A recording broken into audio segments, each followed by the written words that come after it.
They've been one of the best teams in the WNBA for the last 2 seasons, but the Las Vegas Aces don't have any titles to show for it. They're hoping to remedy that this year, and they had an offseason of a ton of changes.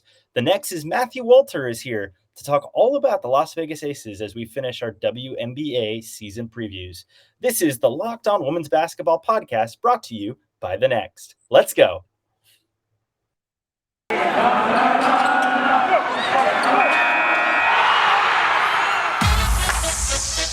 You are Locked On Women's Basketball, your daily podcast on women's basketball.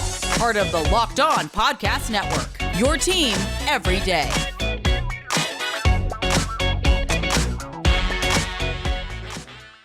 And welcome. This is Alex Simon stepping in here for Howard Megdal on the Locked On Women's Basketball Podcast as part of the Locked On Podcast Network.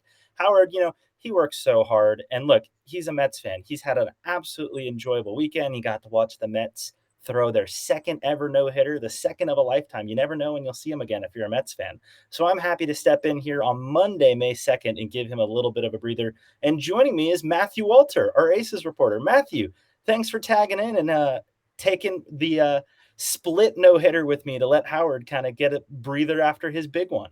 Yeah, absolutely. I think, we're more than happy to split it up and make it work, but he's our Johan Santana, so we let him take a break. He doesn't need to pitch every day of the week. He has thrown 175 pitches in a single outing on many occasions for the next Howard has. So yeah, we'll make sure this is a bullpen game. We all can handle it that way. So, but that's enough Mets talk because, if you are a Mets fan in New York, one of the easiest things you can do almost any day in New York City is catch a flight to Las Vegas and come check out the Aces. So we're going to talk some Aces, Matt, and you have not covered this team before, but as you've gotten ready for this season, what have you kind of learned in looking back at what the Aces have been even the last 2 years, but especially with how their last season ended? I've learned that this is a team that is really hungry. It's a core roster that's really hungry, but they knew coming into this offseason they needed to make some changes, right? They were playing a little bit old-style brand of basketball with Bill Laimbeer as their coach. They had two real bigs down low, which makes sense for his style of who he was as a player, but they needed to sort of to become a new, different team, a team that's more like today's NBA and WNBA, more three-point shooting, more spacing the floor. And that's why not only did they, let some people go like a Liz Cambage, but they also made a coaching change and brought in someone who's a legend, not only of their franchise, but of the WNBA, and Becky Hammon. I was going to say, this was the coaching change that nobody saw coming because in part, nobody knew that it was even a possibility. We had two coaching staff turnovers happen on the same day in December, where both the Liberty and the Mercury announced that they were not going to have their head coaches return. And the coaching opening that ended up being hired first was neither of them. It was the Aces who pulled the rabbit out of the hat, if you will, and said, oh, by the way, Becky Hammon's our coach now. I think that kind of stunning move still is going to send shockwaves the moment she's coaching a game for the first time here come this weekend, isn't it?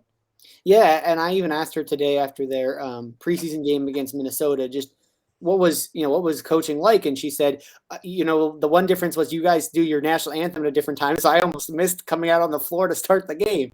So, it's going to take some time for her. She said, just getting in that rhythm, getting the players on the floor was really big for them today, but just for her to get into that rhythm of being a coach and calling timeouts and having officials was really good. And I think, maybe the first 5 or 6 games, it'll still be kind of new for her. And then by the time we get to the All-Star break, she'll just be a natural born part of the coaching world of the WNBA.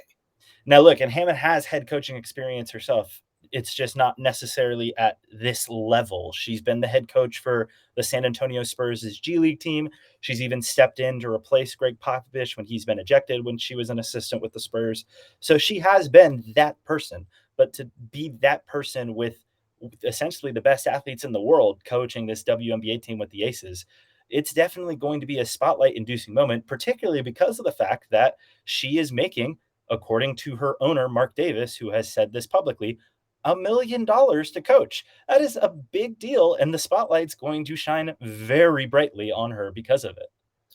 Yeah, and I think a lot of that has to do with Mark Davis, right? He took over this Aces franchise and has completely changed things. I think, bringing in someone as the highest paid coach in Becky Hammon and really just sort of like saying to her and obviously hiring Natalie Williams, like, hey, we're going to take former WNBA stars and bring them in, and we're going to make them sort of in charge of our franchise. And it's really worked. I mean, I think in the short span that they've been in charge, Allie Williams has had one draft and made a very big change in terms of the draft capital that they had and making a trade with Minnesota.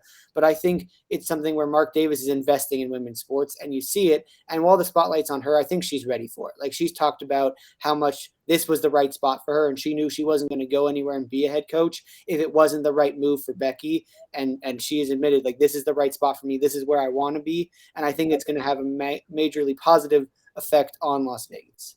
And look, he's putting his money where his mouth is, not just with bringing in Becky Hammon as a coach, I should say. He is also putting money into a practice facility that is expected to be opening up sometime this spring. That is a 45,000 square foot facility just next to where the Raiders practice. But for the Aces to have their own facility that way, money talks, especially if you talk the talk, that's fine. But are you walking the walk? Mark Davis certainly seems to be that way. And you bring up an interesting point in bringing Becky in, somebody who has no WNBA experience, even if she's been a coach in the NBA. They've built quite the assemblage of very talented people and very talented talent evaluators around Becky to help her in the WNBA sense. You mentioned Natalie Williams. Nikki Fargas has been the president. They've even brought in former San Francisco head coach that I believe you know decently well, Matthew, and Jennifer Azzi. So there's a lot of WNBA minds right now assembled in Las Vegas to help them kind of look into this organization. And as much turnover as that has been, I have to imagine that's a pretty exciting type of turnover that you would be getting in Vegas, not necessarily because we were doing bad, but we're trying to build something that's been really good into something that's not just great, but, world class. Yeah. And if you talk to the players throughout this training camp and this offseason, they've raved just how much freedom, how much space, just the kind of things that Becky is doing with them, giving them opportunities to play a different style of basketball, trying to get their opinion on how things are being done. She asks A'ja Wilson, she asked Dearica Hamby, she asked Kelsey Plum, hey, what do you think of this? Hey, I like this idea. Do you guys think this is the right way for us to go? And they've said, like, they're just so excited to be playing in this offense and with her to be coaching them. And even the rookies are just so, not starstruck, but just so excited to be playing for someone who is a star and someone who is in the Hall of Fame for the WNBA. I think she's going to help bring out the best, not only in her players, but just everybody around the franchise, and bring real excitement to this franchise. Now, there's been plenty of moves in the offseason that we can still get into to kind of set up what this team looks like as we get ready for the summer. But if you know that summer is coming, you're going to need some food on the go. And that's why Built Bars are the perfect snack to take with you on family vacations. You can throw them in your bag or in your kid's backpack. You can even squeeze some of them into your pockets. Make sure that everybody has a bar so you're fueled for your summer adventures. And get this, most Built Bars contain only 130 calories, 4 grams of sugar, 4 net carbs, and 17 grams of protein. If you compare that to a usual candy bar, those are like 240 calories, 30 grams of sugar, dozens of net carbs. That's why you got to go with Built Bars. And you can, thanks to the Locked On Network, go to Built.com and use promo code LOCKED15 to get 15% off your order. That's promo code LOCKED15 for 15% off at Built.com. Speaking of built, this Aces roster here is built to be a contender, I think, personally, hot take time, better than they were last year when they were the number 2 seed in the WNBA. I think the Liz Cambage move, for as much as she is an immensely talented player who I think still will be one of the best basketball players in the world, we kind of saw this Aces team without Liz in 2020 playing A'ja Wilson at the 5, and I think that ends up maybe being the best fit for A'ja Wilson. Matt, what do you think? Am I crazy here?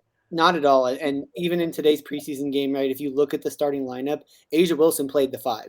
And if you look at her career, right, she's played next to either Carolyn Swords or Liz Cambage or Kia Stokes. But now I think she's going to get a real opportunity to start right there at the 5 spot. They're going to probably play Dearica Hamby and start her at the 4.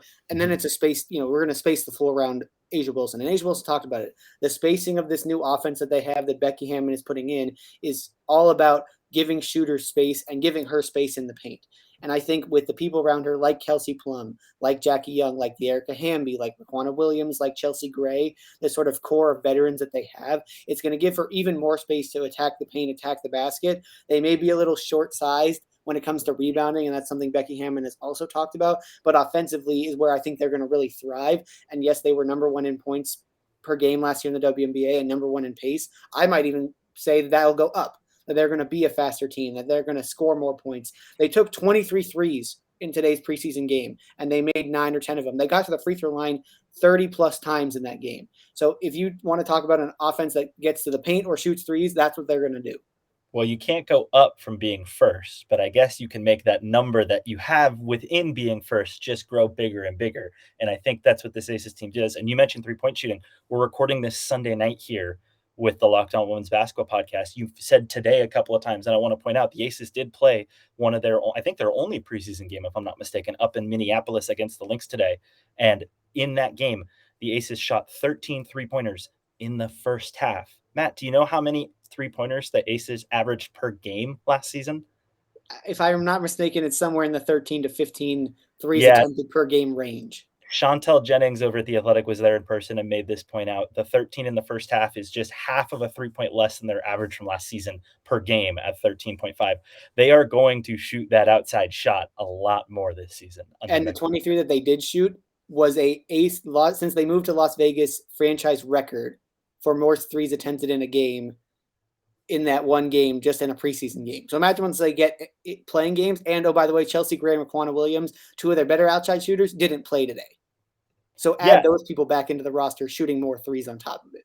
And now look, it's a preseason game. And I believe if you were telling me correctly, basically none of the starters played almost at all in the second half. So that first half to me, though, is the side where it's extremely indicative, where even the players who are going to be a part of this Vegas team that are going to be a key are already implementing a much different style of basketball than what we had seen from them. And for as much as, yes, bringing Hammon in the way that they did is going to bring a lot of attention and spotlight, it's definitely a team that felt like there was a lot of areas where they could maximize their talent. For as much as it is a luxury to be able to bring Kelsey Plum and Dearica Hamby off the bench the way that they have, you kind of would love to be able to start them too. And even if they're closing lineups, if you can play them just those couple extra minutes that you maybe don't otherwise get, that can make you a superstar level team. And for as much as they are a team that will have less overall talent, because Liz Cambage is unbelievably talented and raises the floor of your roster, she can win you games all by herself. I actually think this is a team that may be kind of improved by detracting in that regard. Yeah, and you said a hot take, Cambage, the Aces are better without her. My hot take is, at the All-Star break, we're going to be talking about as Kelsey Plum as an MVP candidate. Because hold on. You said MVP? MVP candidate, and I'll tell you why. Kelsey Plum has come into camp in the best shape of her career. Kelsey Plum had 16 points in the first half of their preseason game.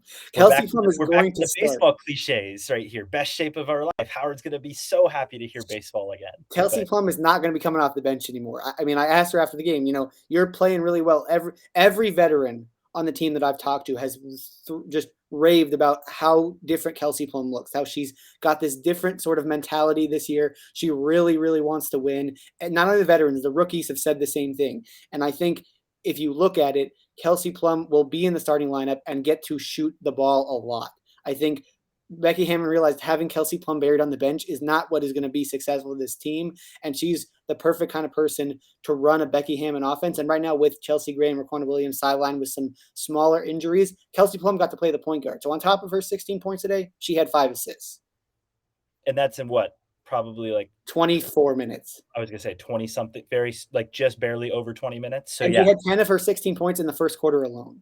So her starting would be such a fascinating thing, because for as much as, she was playing a ton of minutes, she was closing many games for Vegas, but they were a team that was kind of living in luxury, if you will. They had 7 players who you could say were legitimately like starting/closing level players on their team. You can only play 5 of them at a time. Now, Cambage is gone, but they still have, you said Williams, they still have Gray. They still have, and really like Jackie Young, in addition to Hamby and Wilson, who I expect to kind of be their 2 post most often than not. And that's a very stretchy post there. They've also added, I think, some very intriguing pieces in the draft, let alone they've brought back Kia Stokes to maybe be that center who can go, occasionally give Asia a breather, or have Asia bump back to the 4 and be the big, banging in there with some of the taller and stronger players to not wear Asia down. But what did you think of their draft and kind of the pieces they were able to add to supplement that core six that they have around them with the draft? Yeah, so I know we all love draft grades, and I would have given them, and I know I'm the beat reporter, but I would have given them an A. I think they went out and they said, okay, what do we need to do to back up our stars, but also allow us to develop people for the future? So the first thing they realized was we need to, well, Becky Hammon wants to shoot more threes. So let's go get a post player who also shot 40% from the field, and that's Maya Hollenshed. And she's the kind of player who I think fits really well as a backup four to Hamby, or if they want to go small ball, a backup five. But Becky Hammon even mentioned we may play her as a really big three at some point if we want to go really big. And the fact that Maya Hollenshed is an incredible defender and can shoot the ball really well, that's a bonus. Okay, we need another wing because our only one is Jackie Young. Why don't we go get super versatile Kirsten Bell, who made some threes in their game today, got the start actually as well for the Aces today in the preseason game, and can score at every level and can do a lot of different things. And oh, by the way, she's 6 feet, 6'1".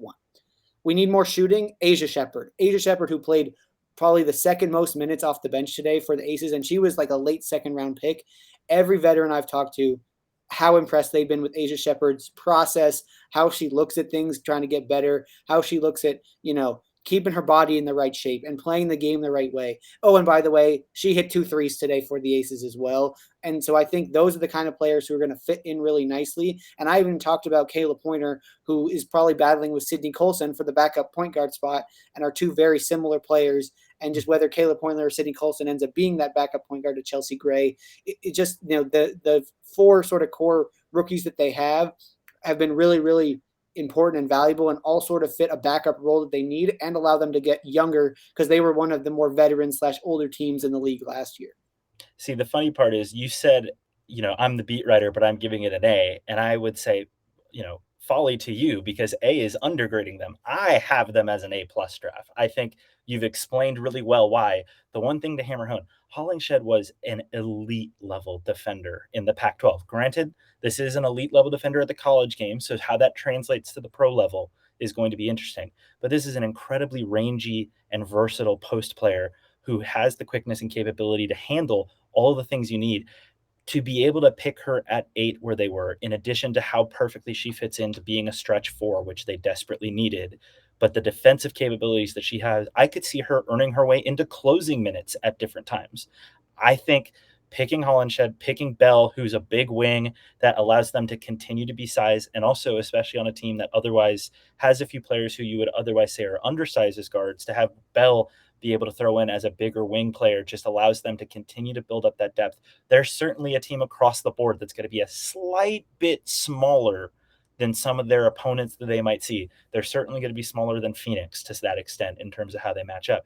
I don't think it's that big of an issue, especially with the way that they've built this roster, though. Yeah, and Becky Hammon's talked about it, that rebounding is really going to be the key for them. And that if they, can rebound the ball, which, Asia Wilson is one of the best rebounders in our game, and Dearica Hamby is not, she's a tall 6'3" at that 4 spot. Now, they're not offensively the kind of bruisers and paint players that you see in a Brittany Griner, in a Liz Cambage, but they still can rebound the ball. And a Jackie Young, who I think, we don't talk about Jackie Young enough. She was MVP of the Australian League.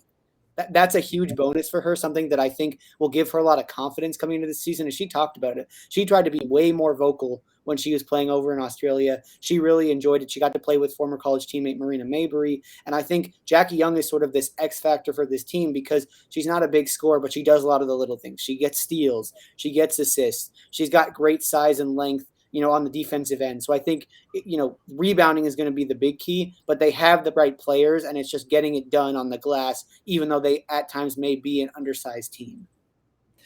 Undersized, but that means they can just keep being quick and keep shooting those threes. And that tends to be the key to success nowadays. And especially if you think that success is going to take them to the mountaintop, do I have the place for you to go? Because BetOnline is your number one source for all of your betting stats and sports info.